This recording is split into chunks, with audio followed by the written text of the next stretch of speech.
నీకు తెలియదు ఆయన మాట్లాడినట్టు.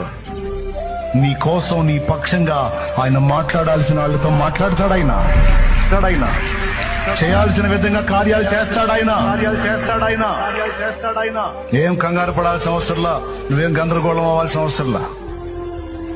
ఎవరితో మాట్లాడితే నీకు మేలు కలిగిద్దో, ఎవరితో మాట్లాడితే కార్యాలు జరుగుతాయో మాట్లాడాల్సిన వాళ్లతో ఆయనే మాట్లాడుతాడు. దిగులు పడద్దో.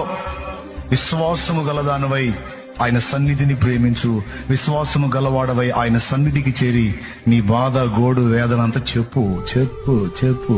మనుషులకు చెబితే ఓసారి వింటారు, రెండోసారి చెబితే ఈ మనిషి కనబడితే మైండ్ తింటున్నాడు రా అనుకుంటారు.